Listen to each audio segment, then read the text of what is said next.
All right, Rachel, thank you so much for being here with me. So, my first question for you is how did you find food freedom, say that 5 times fast, and what really drew you in to say, you know what, I want to reach out and I want to learn more? Okay, I found Find Food Freedom on TikTok with you, Sammy. And I just started following you and seeing kind of like the daily videos, which really got me sucked in until you must have spoken about a program. So that's when I dove deeper into it. Um, what was the second part of the question? It was just what about like what you found? Okay, so you found us on social. So what about what we were saying drew you in to say like, yep, I wanna reach out. Yes. So, well, as a personal trainer myself, so working in an industry where people are not only coming to me for a certain look that they might want to attain, but also like having pressure for myself to feel like I needed to look a certain way. And it was just an insecurity being like a 5'4" curvy lady. I just always felt insecure that maybe my business was impacted because I didn't fit the aesthetic of what I thought people think a personal trainer should be. Now, that being said, I do run a business, but I wanted to work on my insecurities, and the things that you were talking about really spoke to me to like move on into my life without being so obsessed with diet culture. And I didn't want to feel like after I had a nice meal living in New York City, like what bad the next day. And diet starts tomorrow. That was just always the conversation. And I was just over it. So I was like, if this really works and I find food freedom, then like that's fucking great. And I'm so glad that you took that leap and that you joined us. So I would love to hear from you. And I know your journey started a little bit before our group. This you were kind of naturally shifting towards intuitive eating, but how has your relationship with food changed from the beginning of our program to now? What are the biggest differences?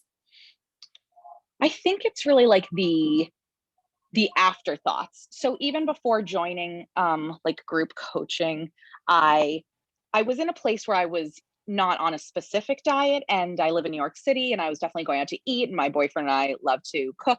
And so it's not that I wasn't eating certain foods, but after I ate them, it was the thought process. Okay, well, I had that. So, like, I should probably work out tomorrow, or the guilt, even if I wasn't going to do something extra tomorrow, or I wasn't, it was just the constant calculations of like, okay, well, I know that was like a carb heavy meal, or I know that was like really calorically dense. And so, yeah, the thoughts were really always in my mind, even though I wasn't necessarily on a specific diet. But recently, I'd been like, I'm going to do a week without carbs because I know I'll de-bloat from that. And I was just like, but why? Like, that's so, this is so silly. So, yeah. So that has been a big improvement, is just kind of like, you know what else? Actually, I think about food way less. That's really the biggest thing now that I think about this. It's like, instead of waking up being like, oh, what am I going to eat today? And like sort of excited about it, but also sort of like just overthinking it. Now I think about food way less. And I just ask myself in the moment, like, what sounds the best to me right now? What do I want to eat? And then whatever it is, I'm like, all right, then that's what I will have. So I think the portions have probably gone down too because of that like lack of binging. In a good way. I don't mean that in like a diety way. I'm just saying like you have said, and things I've learned, it's just now that I know it's not off the table, it doesn't feel so um it just feels like, okay, so I'll have a little bit of that. I've been eating a lot more pasta and I don't feel guilty about it. Pasta was like villainized it. Now I'm like, great, we're gonna try making different pasta dishes. So it feels great. I don't like overanalyze it as much.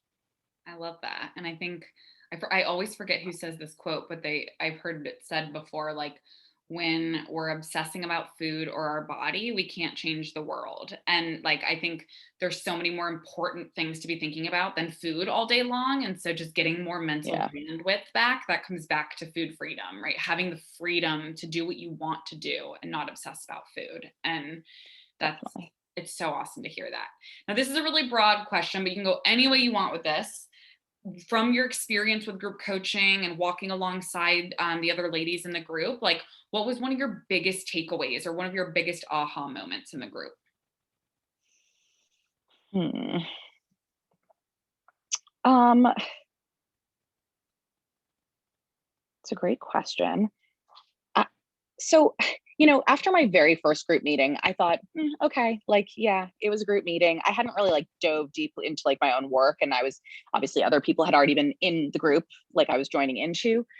So I didn't really get it week one. And I can tell you now, like all these weeks in, I I just I definitely feel like it adds to the experience to be even if people are going through different things, just to have that community. So I don't have a good answer in the sense of one big takeaway from like a specific moment. I'm just saying that now week after week, I feel like it's helping me grow so much from having to and getting to learn about other people's experiences, even if it's totally different. Last week, someone talked about something their husband said to them, and it's like, okay, well, that's not anything that's ever been said to me.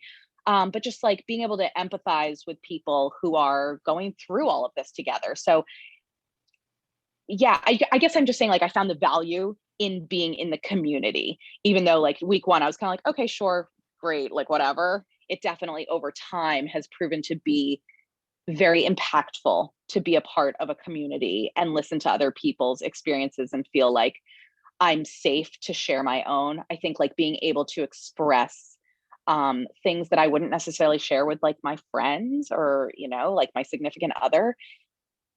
It's interesting to be with people who I don't know very well, but we're going through the same thing. So I'm not sure if that really answered your question, but That absolutely did. And I think that's so, I love what you said. It's so valuable to walk along other people in this journey and know that you're not alone.